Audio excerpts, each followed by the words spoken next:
Here we go, setting up camp.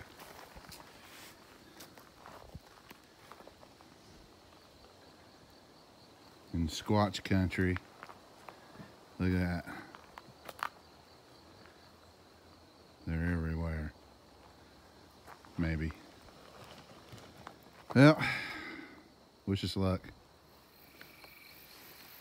Well, here we are with the Red Dirt Cryptid investigators out on location in area Xanadu. And we just got done cooking us some hot dogs and thought we would have ourselves a little campfire conversation. I had a few verses from the Bible that I wanted to share. It's, you know, just to kind of see what everybody thought, give your ideas, thoughts on this. It's in Genesis chapter 25. It's about the birth of Esau and Jacob. And starting on Genesis 25:21, and Isaac prayed to the Lord for his wife because she was barren, and the Lord granted his prayer, and Rebekah his wife conceived. The children struggled together within her, and she said, "If this is thus, why is this happening to me?" So she went to inquire to the Lord, and the Lord said to her, "Two nations are within your womb, and two peoples from within you shall be divided. The one shall be stronger than the other, and the older shall serve the younger." 25:24. When her days to give birth were completed, and behold, there were twins in her womb. The first came out red, his body like a hairy cloak. So they called his name Esau. Afterwards, his brother came out with his hand holding Esau's heel. So his name was called Jacob. Isaac was 60 years old when she bore them. When the two boys grew up, Esau was a skillful hunter, a man of the field, while Jacob was a quiet man dwelling in tents. Isaac loved Esau. He ate of his game, but Rebekah loved Jacob. So Esau, the hairy one, the mighty hunter, was the father's favorite, and Rebekah, or Jacob, was the mother's favorite. Let's see here, Genesis 25:29. When Jacob was cooking stew, Esau came in from the field, and he was exhausted. Esau said to Jacob, "Let me eat some of that red stew, for I am exhausted." Therefore his name was called Edom. Talking about Edomites. Jacob said, "Sell me your birthright now." Esau said, "I am about to die. Of what use is my birthright to me?" Jacob said, "Swear it to me now." So he swore to him and sold his birthright to Jacob. Then Jacob gave Esau bread and lentil stew, and he ate and drank and arose and went his way. Thus Esau despised his birthright. Now, it talks a little bit more about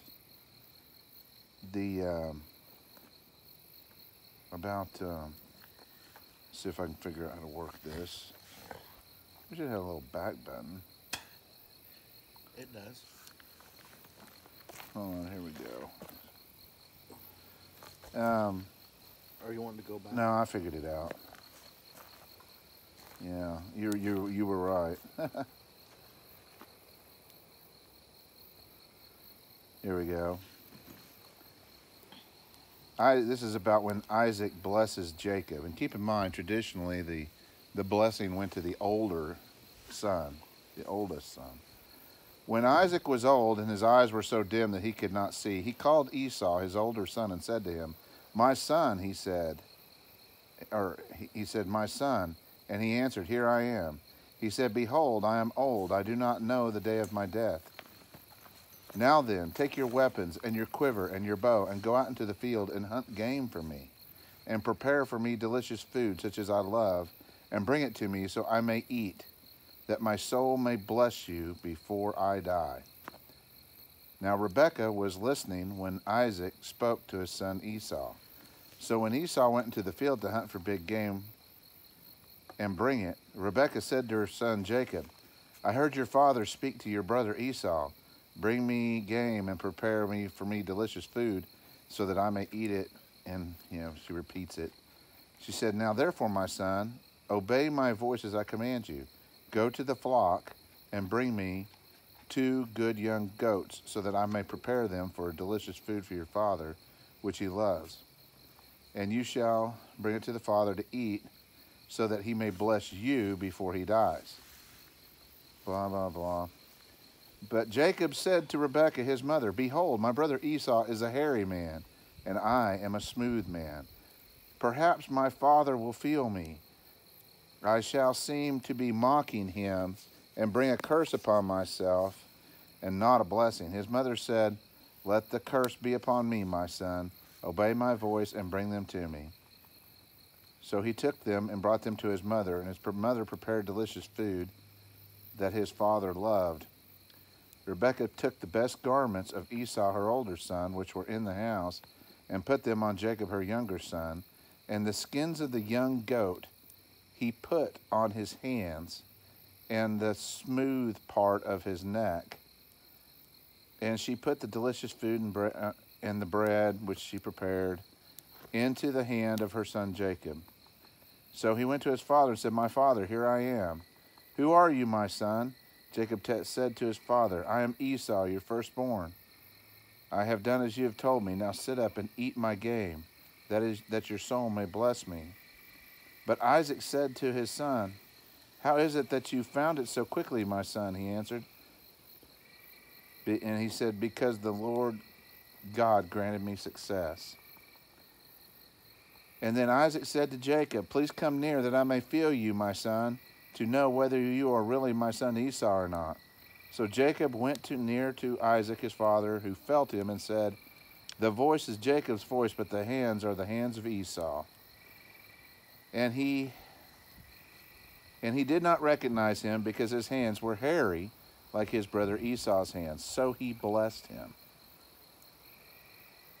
Are you really my son Esau? He asked her. Yes, I am. Anyway, so he tricks him by wearing the fur of a goat, which is pretty extreme. And let's see here. Sorry, I gotta scroll through this.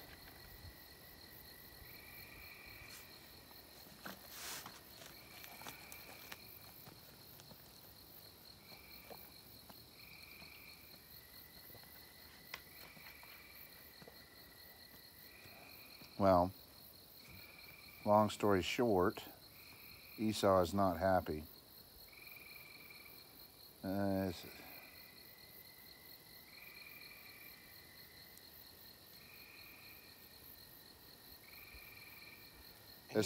As soon as Esau heard the words of his father, he cried out with an exceedingly great and bitter cry, and said to his father, bless me, even me also, O my father.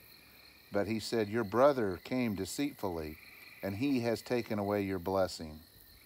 Esau said, is he not rightly named Jacob? For he has cheated me 2 times. He has taken away my birthright, and now he has taken away my blessing, he said. You have not reserved a blessing for me? ? Isaac answered to Esau and said, behold, I have made him lord over you, and all of his brothers I have given to him for servants. And with grain and wine I have sustained him. What then can I do for you, my son? Esau said to your husband, but you have one blessing, my father. Bless me, even so, my father. And Esau lifted up his voice and wept. Yeah. And Isaac answered and said to him, Behold, away from the fatness of the earth shall your dwelling be, and away from the dew of heaven on high. By your sword you shall live, you shall serve your brother, and when you go restless, you shall break his yoke from your neck. Anyway, so the point I was trying to get to here is that there was two brothers. Here, you can take that back. There was two brothers. One was hairy, one was stronger, bigger. One was a better hunter, lived in the field, and the other one was more normal, and he stole the birthright, which that was a big deal back then in the Bible. Is a very big deal, and I believe that it was a very powerful thing back then, and it's kind of like the anointing of God. Well, that's probably not the best way to put it, but anyway. So basically, Esau walked away with nothing, and the way I read it, pretty much Jacob inherited the earth. And I don't know, everybody talks about Nephilim. I can't help but wonder if these people are not Edomites, living out here in nature, kind of cast out. It said that Esau preferred living in the field. It also said that he spoke to Jacob and had conversations with Jacob, and to my knowledge, there are no cultures or humans who have now evolved with language of whistles, clicks, howls. Yeah. And so it is a very popular belief because of the hair. We're dealing with supernatural things, and we can't grasp it, and we want to. It's natural. Yeah. And so that Esau thing is very popular within the Sasquatch community, but it doesn't really line up all that much. There's a lot of theological messaging going on there with two goats. They used to do things for a goat to sacrifice a goat to Azazel, and one to take the sins of the community and stuff. And so biblical writers, they talk different. They communicated differently. Yeah, and I think they used a lot of symbolism, to make it to where you could understand it better. And a lot of things had significant meanings back in the days when the Bible was written that aren't really significant to us today. So I'm sure there's some interpretation there, but I want to make note of the part where Rebecca prayed to the Lord about the struggles within her, and he told her that there was two nations struggling within her. So now one thing that I will say that kind of plays against this is the whole DNA stuff that they've got. I mean, if Esau was completely human, but yet different, and that is what the Sasquatch are actually Edomites, then he would have a normal DNA strand. You'd have to think, but I don't know. I'm just if you do some like look at Esau in Hebrew, and there's nothing in his name that hints at Benai Elohim, and anything like that. There's no correlation between Esau's birth, Esau's coming into this world through angelic forces. And that's what Nephilim are. Nephilim are hybrids Yep. of angels and humans. They were here before us. Well, The sons of God were watching God create the earth.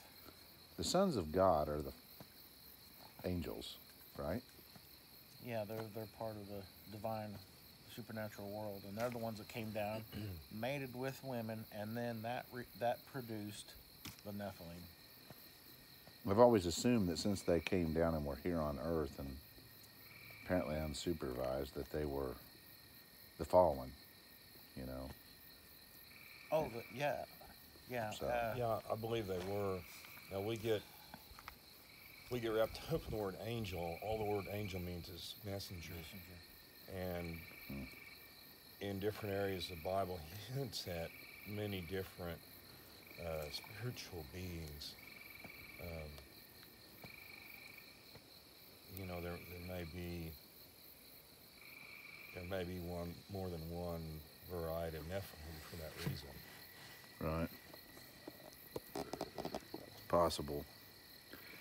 Well, and that could explain some of the differing cryptids, you know, that everybody reports.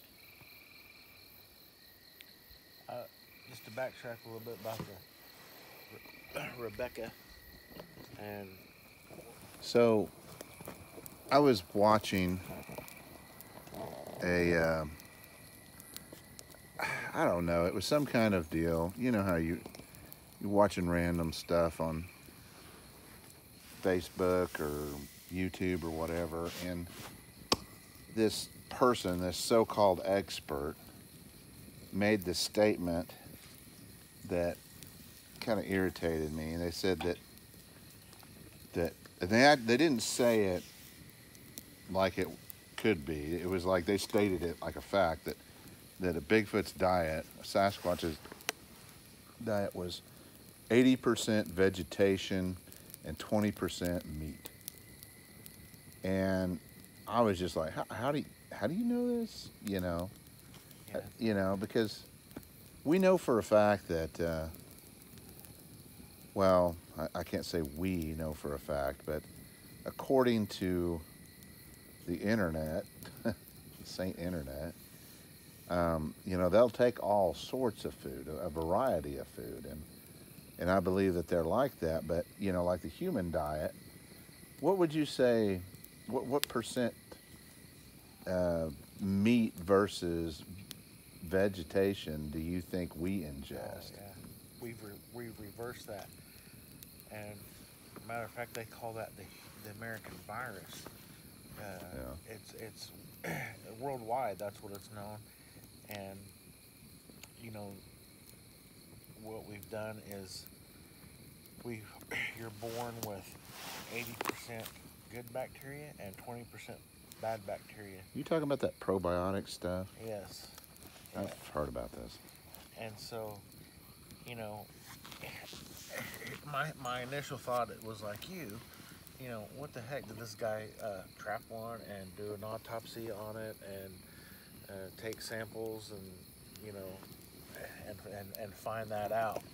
Mm-hmm. But you know, the other side of that coin is the Sasquatch are in tuned to the earth, to all creation, in my opinion.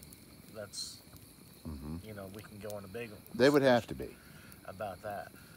So they, you know, so whether or not this guy has scientific proof or not, it just makes sense to me that, you know, yeah, that could happen because, you know, here we have all this technology now that we can discover these things about us, and they're already doing it, you know. So Well, you know, back to the 80-20 thing, you know, knowing what I know about human physiology, if you was to take somebody who was basically like a human bodybuilder, the amount of protein that they would have to ingest to maintain that certain physique would be vast. They would have to ingest a lot of protein. Now I'm sure that they get their protein from a lot of different places. You can get protein from grubs and bugs and fish and deer. There's a lot of it out here to be had. But I don't know that I buy 20% of their diet. I would say it has to be a lot more.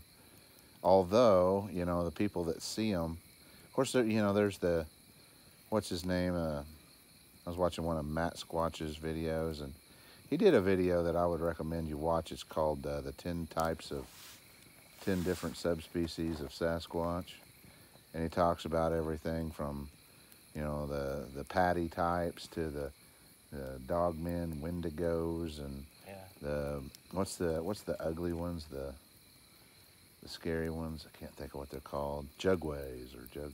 Are these like the ones down in Texas? No, Real ugly. those are supposedly up north. I don't know. I mainly worry about what is supposedly around here. But supposedly there are different subspecies of them and whatnot. But I just don't. I don't know. I don't unless this guy that was making the statement, back on track here, unless he works for the government. And I do believe that there is a high percentage chance that the government has some of these captured.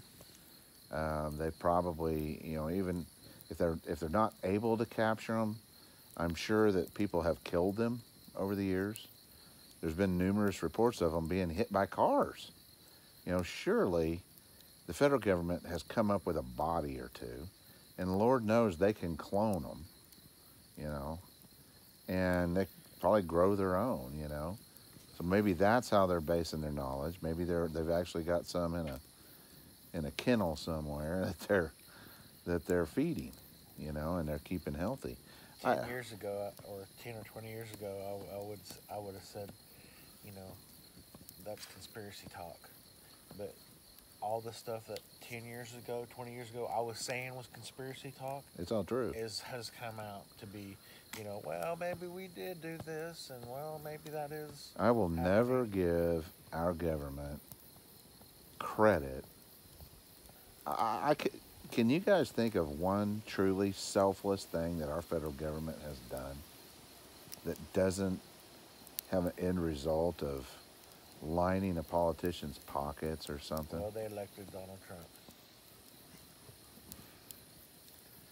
Well, now that can be a manner of conjecture, and The government didn't elect him, though. Yeah, they did. We didn't, because if voting really mattered, they wouldn't let us do it. Yeah. well, let's not turn this into politics. 'Cause, man, that'd make for a long talk. But no, I'm pretty sure that they do have them, have them locked up. You hear all these stories.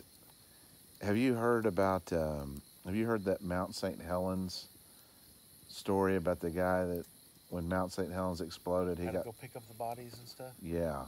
Yeah. That was a really interesting, and I don't know why, but for some strange reason, that just strikes me as the truth. And then supposedly there was a Bigfoot in a camp that was taking the soldiers around to different Bigfoot's caves and areas and checking on them. And I guess they had to put one down because he was so badly burnt that he wasn't going to live or something. It's pretty interesting. I've shared that one on the Cryptid page. Check it out. Oh, you might look for a while. If you look for Mount St. Helens, if you look it up, Mount St. Helens Bigfoot, I'm sure you'll find it on YouTube. There's no doubt that the government is intertwined with the Bigfoot population. So, in that story, the government was actually working with the Sasquatch, going around. They were actually talking to the Sasquatch, and they were assisting the Sasquatch. Yeah, giving them medical attention. In other stories, the government has hit squads that go in and wipe out pods of, I guess you'd call it a pod, of Sasquatch to get them out of an area. Well, they have to. Did you see the missing? Haven't you seen missing 411? That guy. Well, that could go back to.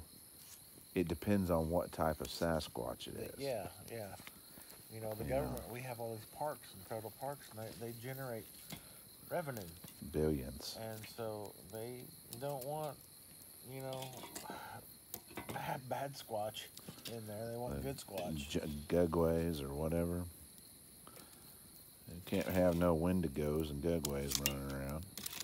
I mean, we kind of joke around about this stuff, but it is kind of, to us, it is kind of serious. And, I mean, I don't know.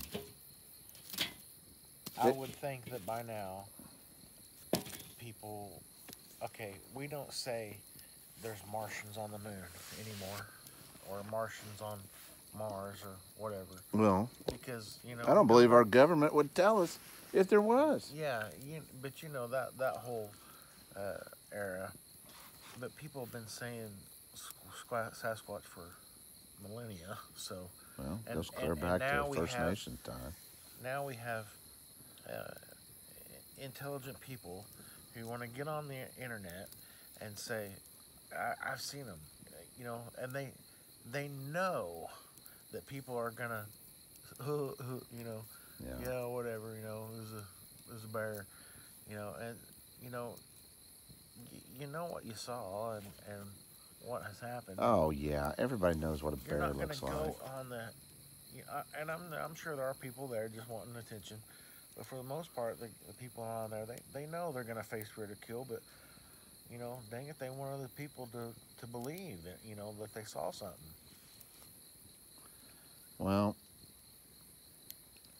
I'll say this. I think you find an individual that does not want their name given out.